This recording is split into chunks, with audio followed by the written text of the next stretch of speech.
What's going on, guys? Andrew Piluk Hockey here, back with another video, and today I'm going to be talking about the Toronto Maple Leafs 4-3 loss to the Minnesota Wild. Now, we do know there was a lot of things happening before this game and a lot of storylines going into this game. First of all, Hutchinson getting the start for the Toronto Maple Leafs after Frederik Andersen has missed some time with a groin injury, and Garrett Sparks was hit in the head with a William Nylander shot, obviously in the off the helmet. If it was more serious and he was hit off the head with no helmet, we'd hear more about it. But it was just a play in practice, kind of a nonchalant play, just a shot that hit off Sparks' helmet, and it ended up making Sparks have to go through the concussion protocol. So Hutchinson got the start. He got to live out his dream. So that's pretty that's pretty cool for him. And then, of course, it was the next generation game, which was really cool.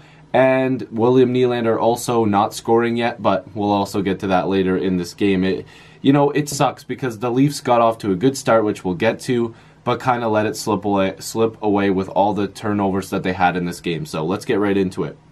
Starting goaltenders, of course, was Devan Dubnyk for the Minnesota Wild and Michael Hutchinson for the Toronto Maple Leafs, as I said before. Dubnyk was really good tonight, and Hutchinson was as well. Dubnyk had 41 shots against for 3 goals against and 38 saves, so a solid night for him. Solid day. It's a matinee or whatever it is, a day game. I'm just trying to say fancy words here. It was just a game at 2 o'clock. Whatever.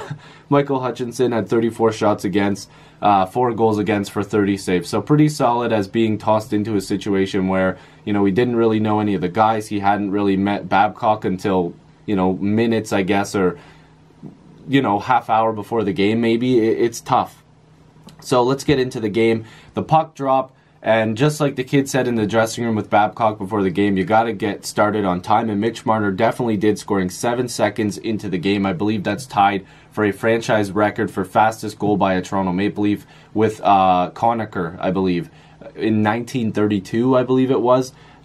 Insane, absolutely insane. Charlie Conacher, I believe it was. 14th goal of the season for Marner, assisted by Brown and Tavares, his line mates, of course. Then, 5 minutes into the game, Marner would strike again to make it 2-0 after a good passing play by him and Tavares. His 15th of the season. Tavares, like I said, assisted, as well as Ron Hainsey.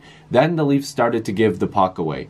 And it was apparent because the Leafs had like 7 shots in the beginning of the game, and then they didn't have a shot for like another 10 to 12 minutes for the rest of the game, or for the rest of the first period, and that was documented by Elliot Friedman on Twitter. It's just not good. But Charlie Coyle scored his 7th of the season, assisted by Luke Kunin and Jared Spurgeon.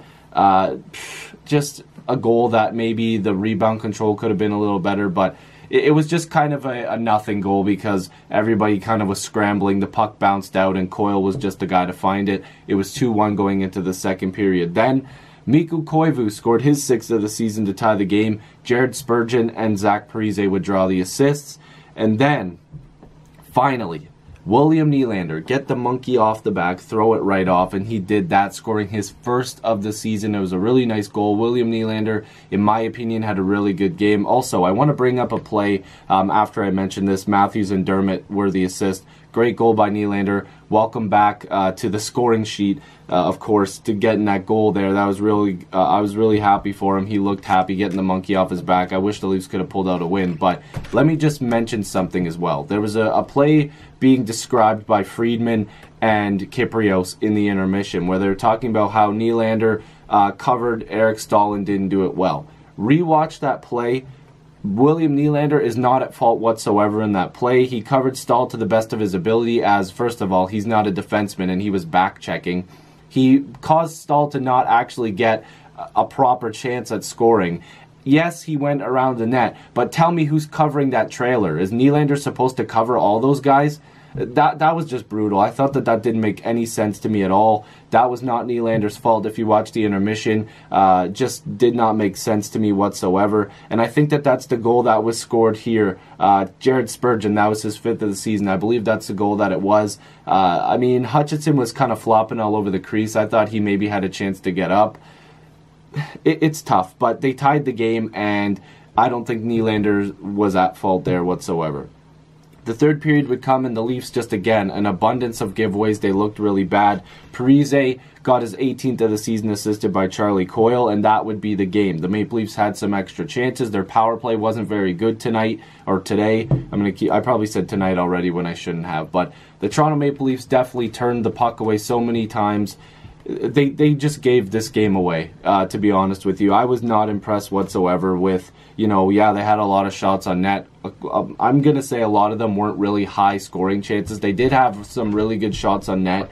This wasn't an absolutely terrible game, but with the amount of times that they gave away the puck and gave up on certain plays, they let the game slip away from them. So they're going to have to rebound. Let me just quick check the next time they play here. They got a Saturday game against the Canucks, who haven't been, a bad team this year. They've been pretty good, and we're just going to have to see how they can fare against them. So let me know what you guys think about this video. If you're new, make sure you subscribe. I'd love to have more hockey conversations with you. Join the squad. Let's get to 4,000 subscribers. I'll see you guys in the next video or stream.